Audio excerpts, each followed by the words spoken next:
Hello my friend, my name is Matt and I make music under the name Best Friends Club, and in this video I'm going to show you a full walkthrough of how you can extract a vocal from an audio file, then time stretch it so that it's going to work in the tempo of your project, as well as some processing that you can do to not only clean up that vocal stem, but also make sure that it is fitting in nicely with the rest of your project and really fits in as if it was actually recorded for your project. In this tutorial we'll be using Lala to extract the vocal from the audio file, and we'll be using Ableton Live and a bunch of the stock plugins there to do some of the time stretching and to do the processing. If you'd like to follow along, you can visit lala.ai or head over to the link in the description, and for free you can get a couple of minutes for extracting not only vocal stems but also individual instruments from music that you want to. It's super cool, so definitely check that out. And with that said, let's jump right into this. So the first step that we're going to want to do is extract the vocal from the audio file so that we have a nice, clean, isolated vocal track to work with. So all we need to do is head over to lala.ai, grab the audio file that we want to work with, and drop it into this little area right here.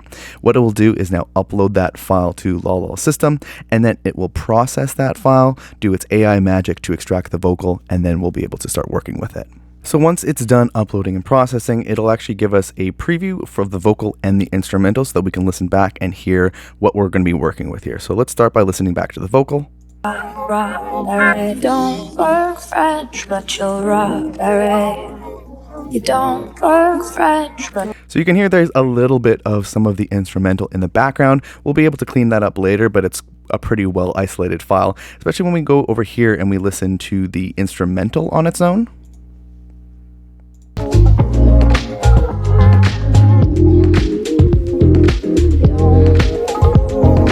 So you can hear they're nicely separated. So what we're going to do next is just press process the entire file, and then Lala will go ahead and create the final versions for both of these and process them a little bit further so that we have nice vocal and instrumental tracks to work with when we're going to be time stretching it and processing this file in a moment.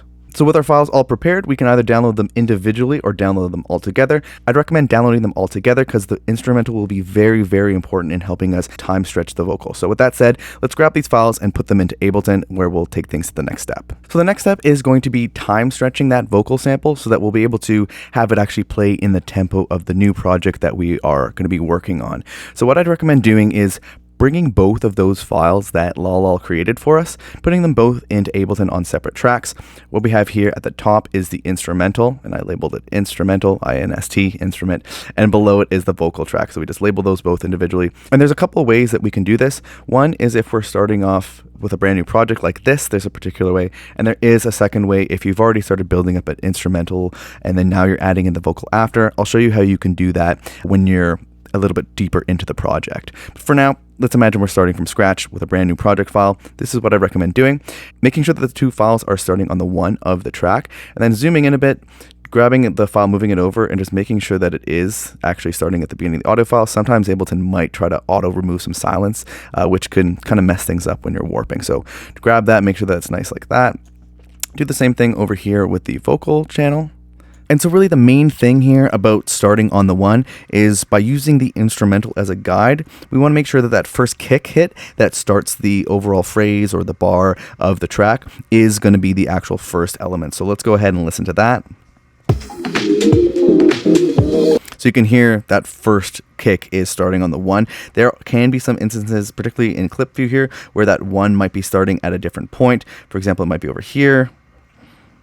So what you can do is you can click into where that kick is, and then you can say set 1.1 here, and you can also go ahead and if you need to, you can warp from that point as well. And so now if we listen back, it's once again starting on the one. So just something you want to pay attention to. Some tracks might have a bit of a silence gap before the track actually starts. You're going to make sure you do that in tandem. Any changes you make on the instrumental track, you copy that over on the vocal track so that that silence is getting removed for both the instrumental track and the vocal track before you're moving forward.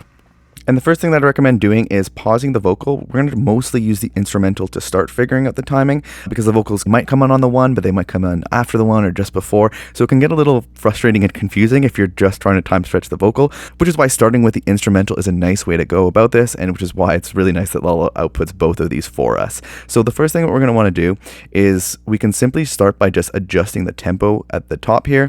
And what we're going to try to do is align the transients, which are all of these kind of bigger jumps. They're usually drum hits like a kick or a snare, and we're going to try to line these up so that they're matching on the grid simply by adjusting the tempo here. So now that we moved it down, you can see before the project was starting at 120, and you can kind of see these drum hits were falling kind of off and randomly. So all I did was just dragged it down until it kind of started to line up there, and it seems like 108 might be the trick. So now what we can do is we can play the track from the beginning and make sure that we turn on the metronome so that we can hear that everything is in time. So let's go ahead and hear what that sounds like.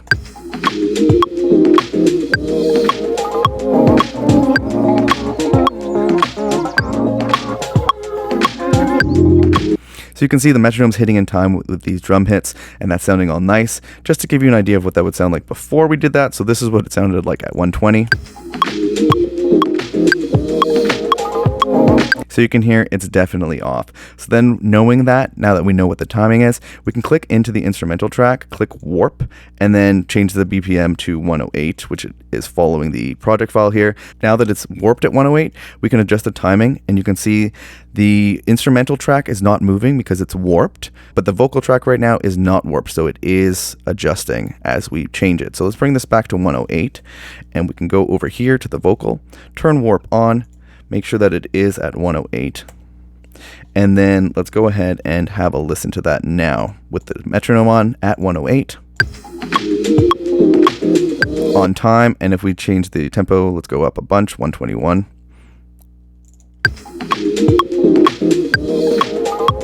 You can hear that it's sped up, but it's still on time with the metronome. So that's the first way to go about this. Now, the second way to go about time stretching your track to make sure that it's in time is, let's imagine that we were starting this project file and it was already at 127. So we don't want to be adjusting the time here too much. We actually just want to set this up so that it's fitting nicely. What we would do is we can grab these two tracks once again. We have one on the instrumental and one on the vocal, and then we can align that to somewhere in the song here. And so what we'd be doing instead is, again, making sure that this file is starting at the beginning of the file. We can see here by dragging it as far as possible. And then again, we're going to start with the instrumental first. We're going to go ahead and click into it. And I guess just to show you real quick, right now it's at 127, and this is an unwarped, untime stretched track. And we can hear how that sounds with the metronome.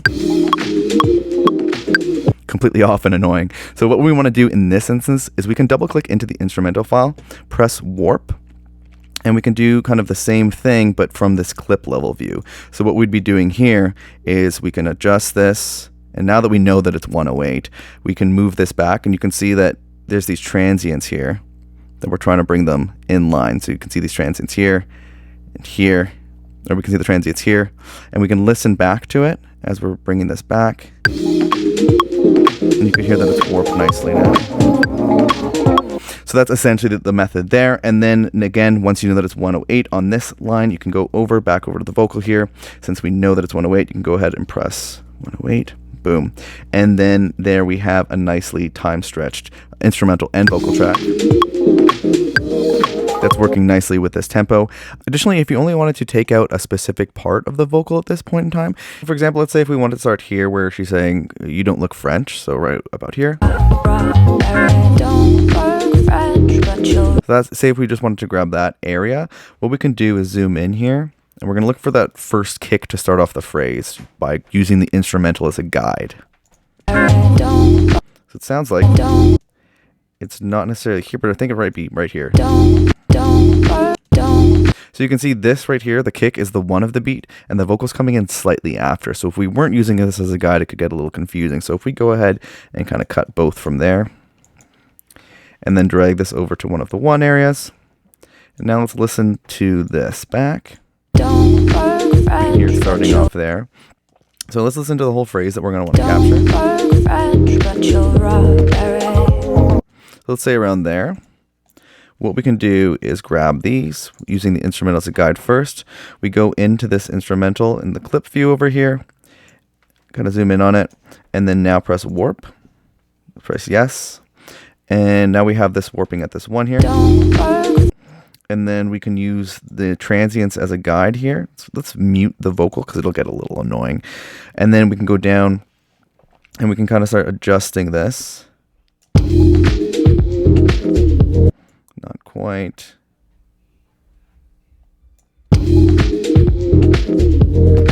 So we're kind of looking for is that first kick here.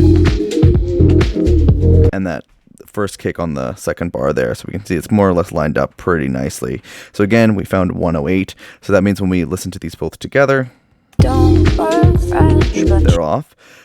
But now that we've used the instrumental as a guide to figure out the tempo, we can then move over into the vocal. Click warp on this one as well. We're going to want to press yes to this to keep the timing. We can just press 108 now that we know that's to be the case. And now if we listen to them back together, we were able to warp it from the middle section of the track to find exactly what we want. Another couple things that I want to mention just as some small tips before moving on to the next process, which is going to be actually adding in some EQ and compression to clean up the vocal a little bit further for use in your project, is in the vocal track when we're listening back to this. Let's find a nice spot here where there's some vocals. So you can hear it's a little jittery. If you click into this with Ableton Live, you can change the algorithm that is doing the warping. A good one to use for vocals is Complex. You can also try Complex Pro. It just gives you a little bit of more to work with. But usually if you just switch it to Complex, it'll just kind of smoothen everything out like quite nicely for you. Don't work French, but you'll raspberry. So it's a bit less jittery and can work a lot nicer. Another thing that you might want to look at as well is in Ableton Live, if we jump into this specific track, there's all these small dots up at the top here, and this is essentially what Ableton's kind of own algorithm figured out where these warping markers are for it to adjust the transients itself to put things in time. But as you're listening back to this, don't work French, but you'll raspberry. You can actually go in and click any of these and it'll turn it to yellow, and that'll give you the ability to kind of move things over yourself. So a good thing you'll want to do is at the beginning, make sure that you set 1 or else it'll move the whole thing over. So you have 1 set up at the beginning, then you can go ahead and start punching in some of these. If you want to like tighten it up, if you want to change the phrasing a bit, you can change how the vocal sounds by adjusting these warp markers. Don't work French, but you'll raspberry. So you can get it a little bit tighter if you'd like to, and then you can also make it sound a lot wilder if you'd like to. Don't work French, but you'll raspberry. That like rah, which so it's cool. You can kind of adjust it a little if you'd like to.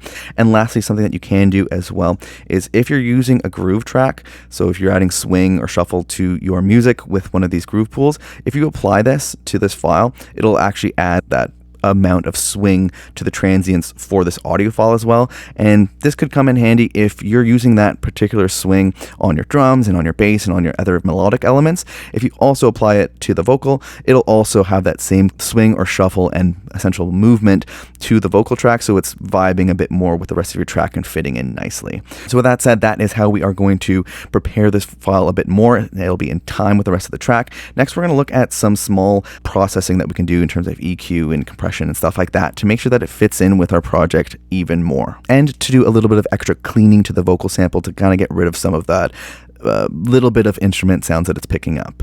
All right, so the last thing that we're going to want to go through is some quick, simple, and subtle processing techniques that we can use to clean up this vocal track a little bit more, as well as make sure that it's fitting in with the vibe of the rest of the projects that we're working with.